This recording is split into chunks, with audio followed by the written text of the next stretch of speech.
مونږ هغه قربانو ته یې ونه کتل او د مونږ رکنیت یې ختم کړو. زه په ازادي سیاست باندې الیکشن کوم، د هغو سوال جواب ورکول زه حقداره نه ګڼم. پارټۍ باندې یو سخت وخت راغلو، رژیم چینج وشو، په 3 کاله کې مونږ یو نوی سکیم نه دی کړی. دا زه په ریکارډ سوی یم. په هر احتجاج کې جاني او مالي قربانۍ ورکړې. د غټو عهدو خلک چې دي هغو پریس کانفرنس یې وکړی او پارټي یې پرېښوه. دباو راغی، مونږ ډېر تکلیفونو سره مخ شو. پرویز خټک پارټۍ کې ما په وړمبي میټینګ کې چېرته شمولیت کړی دی. اف آی آر یې راباندې کټ شوې، د هغه اف آی آر سامنا مو کړه. د فلور اف د هاوس په اسمبلی کې چېرته چا واز چت کړی دی. ما په 3 کاله کې 80 ویزیټونه خو به د تیرو کړي وي. د تیرو دپاره د ګریډ چا ډیمانډ هم نه دی کړی. که چیرې ته خپل لالچ پسې ټوله ورځ ګرځې او د حلقې غم دې شاته کړی وي، نو دا باړه بیا د تکلیف نه راوځي. پی ایس صاحب خپل انټرویو کې درته په خیر راغلی ویو. ایم پی صاحب دا ویو چې تاسو تیر حکومت کې د صوبایي اسمبلی نه د حکومت برخه وی او اوس چې کوم دی بیا صوبایي سیټ ته ولاړ دي، د ازادي سیاست سره تاسو الیکشن لړوئ. آیا د تاسو تیر حکومت کې د پاکستان تحریک انصاف سره وي، نو آیا د تاسو ټیکټ ته یا اپلای نه وکړی یا چې کومه پېښه شوې وه د هغې د وجې تاسو د ازادي سیاست سره که څه داسې وجه ده چې تاسو په خپله بیا د ازادي سیاست سره ودرېږئ؟ شاهنواز بالکل چې کله مونږ په تیر ځل باندې آزاد الیکشن کړی او د منتخب کېدو نه بعد بیا مونږ پی ټي آی جوین کړه. پی ټي آی مونږ 2 کاله 2.5 کاله حکومت کې چې پاتې شو، بیا رژیم چینج وشو. د هغې نه بعد پارټۍ باندې یو سخت وخت راغلو. په هغه سخت وخت کې مونږ په هر کال باندې په هر احتجاج کې جاني او مالي قربانۍ ورکړې او ډیر زیات جدوجهد هم وکړو. د خپل ځیلي صدر سره د مونږ د پارټۍ چې څومره مشران وو هغو دا اکنالج کوله چې باړه په د رژیم چینج نه بعد په ټاپ باندې دو. په پوره صوبه کې مونږ ډیر غټ کراوډ به راوښکو. مونږ به تقریبا 80 ګاډي اسلام آباد ته احتجاج دپاره بوتلل. مونږ زمان پارک کې باقاعده ریګولر هلته مونږ دغه کړی دی پروټیکشن. هغې نه بعد داسې وشول چې کله 9 مای واقعه وشوه، په هغې کې د مونږ د پارټۍ تاسې ولیدل چې ډېر د غټو عهدو خلک چې دي هغو پریس کانفرنس یې وکړی او پارټي یې پرېښوه. په دغه کشمکش کې، په دغه پریشر کې مونږ هم په دغه کې راغلو، خو مونږ څه نه څه هغه پریشر ابزارب کولو مونږ باندې ډېر دباو راغی. مونږ ډېر تکلیفونو سره مخ شو. اف آی آر یې راباندې کټ شوې، د هغه اف آی آر سامنا مو کړه. خو هغې نه بعد بیا داسې وشول چې پارټۍ بغیر د تپوس نه، بغیر د شوکاز نوټس نه د مونږ هغه قربانو ته یې ونه کتل او د مونږ رکنیت یې ختم کړو.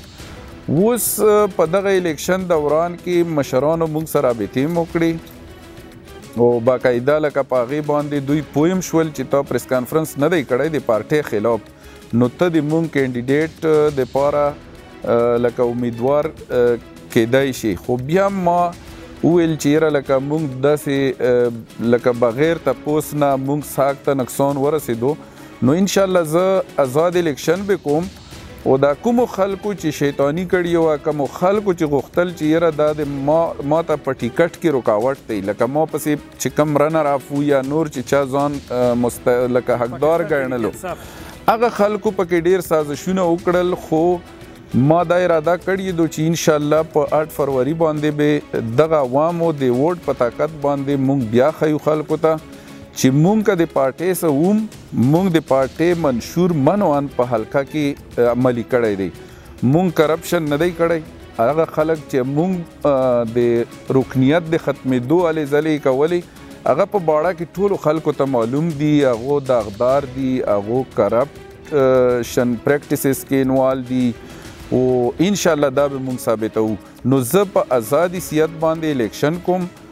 ما د پی ډي ایم یوه پارټي جوین نه کړه، کنې مونږ ته افر راغلل، ځکه چې مونږ به دا ثابتوو چې کومه د میرټ او د انصاف چې کوم پالیسي وه هغه به مونږ اوس هم په حلقه کې جاري کوو. صاحب یو تور لګي بله ورځ په پریس کانفرنس کې یو امیدوار چې کوم دی هغه دا تور ولګولو چې د ده چې کوم دغه هغه پرویز خټک چې کومه پارټي د هغه طرف ته دی او دا به تاسو ګورئ، تاسو به وینئ. آیا په دې خبره کې څومره صداقت دی چې ستاسو دا تور په تاسو باندې پکې لګي؟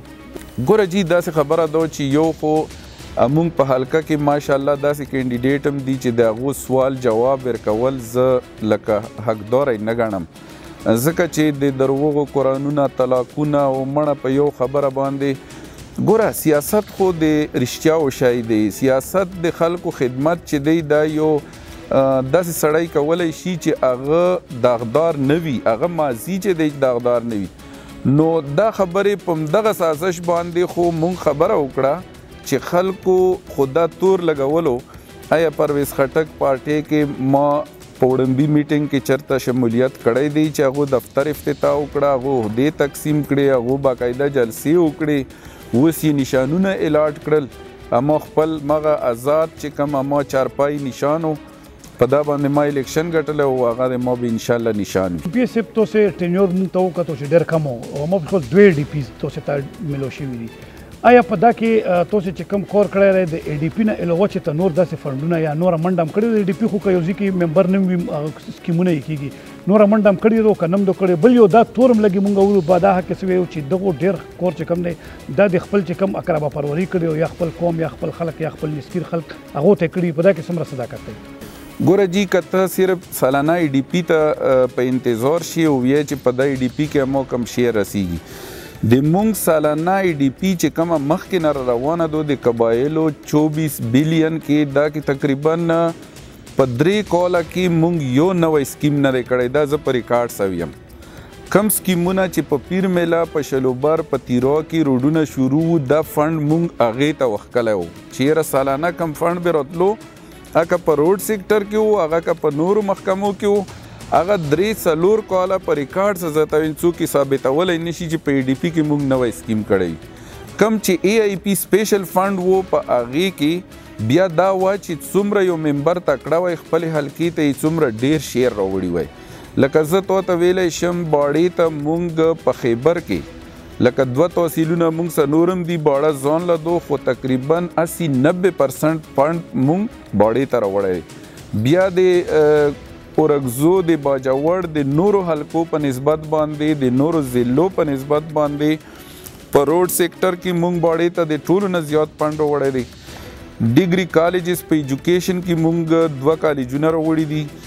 زاړه سکولونه مونږ چې کوم دا چاینا ایډ والا پروګرام تاسې صحافیانو به بار بار شیر کولو چې یاره سکولونه ویران دي، په شلیدلیو خیمو کې خلک سبق وي. تقریبا 90 سکولز مونږ هغه دوباره منظوري ورکړه او جوړ هم شول. د دغې سره په هیلث کې مونږ ډوګرې هسپتال ته 6 سپیشلیست ډاکټران په یوه ورځ راوستي دي، الټراساونډ هم پکې راوړی دی، ډیجیټل ایکس رې مشینونه هم راوړي دي، ګایني پکې مونږ 2 ډاکټرانې راوستلي دي، پوره ټیم ایمرجنسي هم پکې بحال کړی دو. نو ګوره فرق دومره دی چې مخکې 200 کسانو ته پکې د صحت سهولتونه نه میلاوېدل، اوس پکې 16,000-20,000 کسان هره میاشت د صحت د سهولیاتو نه مستفید کیږي. یو شی چې مونږ څه کومه بدقسمتي وشوه، کم سکیمونه چې مونږ منظور کړي دي چې هغه ټیکادار ته مې واړ دي، هغه ګراوند ته لا نړل. ځکه چې کله رژیم چینج وشو، شهباز شریف حکومت راغی، نو هغه او دغه پی ډي ایم چې کوم حکومت و هغو د قبایلو ټوټل فنډ فریز کو. خو یو شی دی چې دا سکیمونه چېرته تللی نشي، دا کالجونه به هم جوړیږي، دا به اوس چې الیکشن وشي انشاءالله په دا باندې به کار کیږي. د بجلی سیسټم د مونږ د باړې 200% ورلوډ و.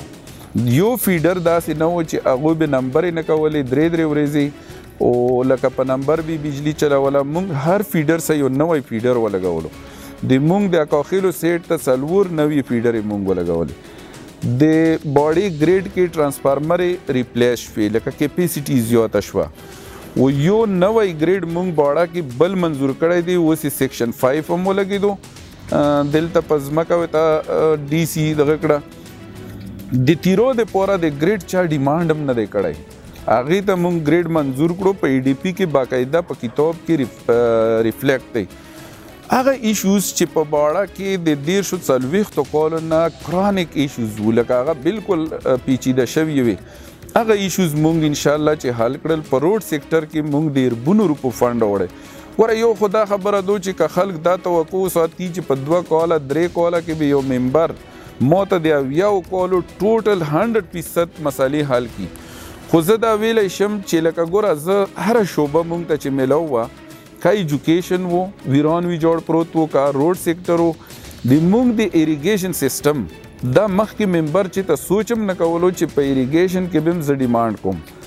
ایریګیشن ډیر زیات ضروری دی چې د مو د خلکو مقامي لیول باندې خوراک ورته میلاو شي و دغه ایریګیشن سره د مونږ لایولیهوډ صحیح شي. لکه مونږ لایو سټاک ته یا مونږ نور چې فوډ کم مسایل دي دا د ملک سم لکه یو خدغه کوي زراعت چې ډیولپ کړي.